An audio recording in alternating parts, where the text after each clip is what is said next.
A rose by any other name would smell as sweet. William Shakespeare's play, Romeo and Juliet. There are many ways to render a rose. In this short series, we're going to do just that, with OLO markers and the same rose line art.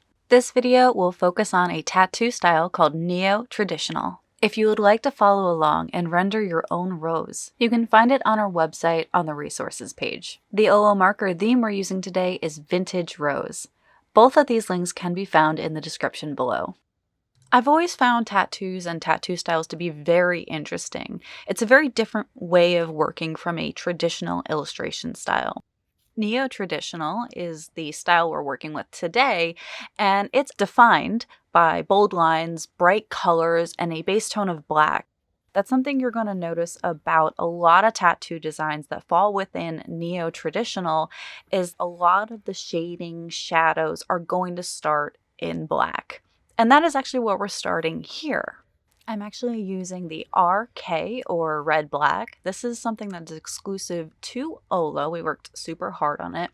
I felt that this style of black was really going to feed really well into the green of the leaves as well as the yellow and the red of the roses that I'm looking to color. What you're seeing my hand do is color the inside of the leaves, and I'm doing that with the RK. I'm now going in with a yellow-green 8.7, otherwise known as Fern. The red-black should still be a little saturated, so I'm actually using that and touching the very tip of it with the Fern, hoping to spread and get a nice little blend. Now, when you're doing tattoo work, you can't really do any real blending, so you're going to have to work one layer over another. So this is going to take a couple times in order to smooth out.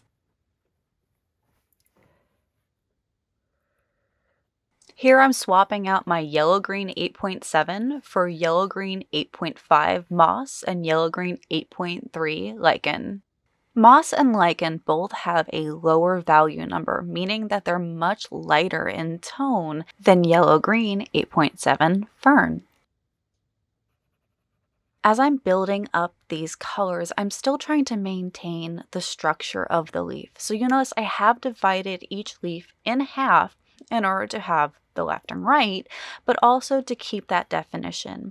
Later on, I am going to be using a black OLO marker or RK in order to do our outline. But for now, I want to make sure that the colors and our shading in here are just right. With lichen, I'm still trying to color really the entirety of the leaf. So you'll notice that I am starting either on the lightest portion or the darkest, and I'm pulling in that direction. The reason I'm doing this is because black, or RK, can be really stubborn. So you have to keep working it in order to really get that softer fade. Now I want to stylize the leaf by adding yellow to the tips. So I'm going to be using yellow-orange 2.2 and yellow-orange 2.3 pudding and butterscotch. These two together I've paired because they blend so well with each other. I'm going to give my leaves some time to dry. In the meantime, I'm going to do some hard shading with RK. So you're going to notice I'm going to put some like little triangles or follow the folds of the rose here. This tends to be the most challenging part because you can get confused. So I'm making sure to try and recognize what is the outside of the petal and what is the inside. Because this flower is in mid-bloom, so there's going to be some that are curving in and some that are curving out. And having such a dark shadow or a dark shade there could be detrimental to the structure of this flower. If I make a mistake, I can very easily confuse myself, and when I further color, it's not going to look so good. So I need to be aware of that shadow placement at all times. For this, if you're following along, I recommend have a reference photo of both the neo-traditional tattoo style as well as an actual rose. This is going to help you understand how to shade this. A pro tip that I have is to outline each shadow first, so that way you have a better idea what it looks like. If you're afraid to commit to black, instead use your lightest tone like R5.1. Then trace over it with RK. You don't have to commit right away. I cannot overstate how important this part is to the neo-traditional style. Whenever we think of tattoos, you think of very clear designs, something that you can look at from across the room and still understand what it is. And that is what we're defining right now with these shadows. Now that that's out of the way, we can have some fun with color. So I'm going to go in with the R5.7 Amaranth first. Remember, we're going dark to light here. So wherever I have my RK or my black, I'm going to go ahead on the outside and gently with the brush go over it with that amaranth. Eventually, I'm going to switch over to the R5.5, a still B. That's going to be the next level up. RK at this point has dried, so it's going to take a little more work with amaranth in order to reactivate that alcohol and start that bleed. Flipping my marker over to a still B, I'm now going to be touching every area of amaranth in order to continue our bleed into the lighter one. I'll also use this over the black because I want these colors to start to really fade into each other. Notice in some areas I'm being a little more careful because I want to bleed outside each of these petals. I want to keep them relegated to their petal area. That's going to help keep their defined shape there, so we're not going to create anything that's confusing. We're just following the grain that we've already established. When you're doing different styles, line art, you're going to discover that there's going to be some challenges. In this case, tattoo line art tends to be very thick, but our line art is very thin. To accommodate for that, I'm just coloring in the inner part of the rose. Later on, I'm going to outline with an OLO black chisel. I'm now in the center of each petal, so I've switched over my marker to R5.3 Dusty Rose. I'm now taking that center and pulling it out to the very edge of the petal. Peony is going to be used as the lightest color on here. I'm going to use this on the edges and to soften up any of those harder lines where Dusty Rose left off. This is going to be a continued back and forth. So you're going to see me flip from Peony to Dusty Rose, very similar to what we did with our traditional illustration style. We still need to blend, and I'm still working on that black. So now what we need to do is just focus on each petal and keep building. For those tiny little nooks, rest your hand on your wrist and use the tip. I wouldn't worry about being too careful with the edges on the outside. We are going to outline with black, so you don't need to go crazy with how soft you are. You can go outside the lines. When it comes down to the petals that are touching each other, try to be a little more reserved. Here, I'm trying not to reactivate the black that's on the petal behind the one that I'm working on. If I do that, I'm going to lose definition. So I'm making sure that that high point is either going to be peony or the white of the page. If I do make a mistake, or if you make a mistake, don't worry too much. Let it dry and then go in with the zero. I prefer the zero chisel myself, but a brush also has a lot of control. Now that we've worked our way to the center of the rose and those tiny little petals that are folding over, we're switching back over to R5.5 Still B and R5.7 Amaranth. These are darker tones. This is inside the actual flower, so it is going to run a little bit darker, and we already have laid out the black, so we know what color we have to work towards. Don't forget to touch up some of your other petals. It's a really good opportunity to smooth things out.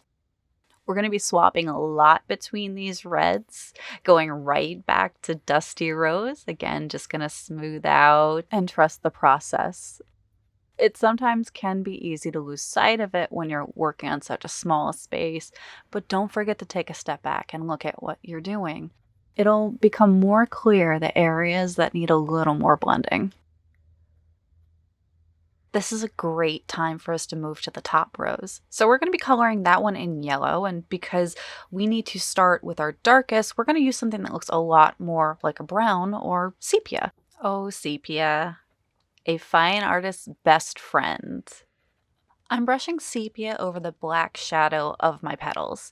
Like I did with the red rose, I want to reactivate the alcohol of the red black so I can more cleanly blend the two together. Again, because that black has dried, we need to put a little more manpower into it. Now, it's enticing to fill the whole petal, especially with such a small area, but try your best to only color small strokes by the black shadows. I'm flipping between yellow ochre and sepia to keep myself in check. You need to leave room for the brighter colors. If you continue just to fill with sepia, what's going to happen is your rose is going to look brown instead of yellow. We need to use this like a step ladder to get to bright yellow. The inside of the top petal is being colored with sepia. If you want a dramatic option, color the space with a red-black instead. It definitely will pop out a little bit more. Our base colors are set, so now it's time to move into our brightest yellows. So for this, I'm going to be using Yellow Orange 2.2 Pudding and Yellow Orange 2.3 Butterscotch. So I'm going to be using Butterscotch first. I'm gently dabbing around the darkest points. I'm even dabbing closer to the black shadows. I'm then just gently brushing pudding on the outer edges. This is really going to help pop out the white of the page. Let's now enhance the bottom rows and add the yellows. So we're going to start with sepia again and then switch over to yellow ochre. Now, because it's a smaller space, we can go in with butterscotch and pudding. As I continue to build towards the center, I'm going to get lighter and lighter.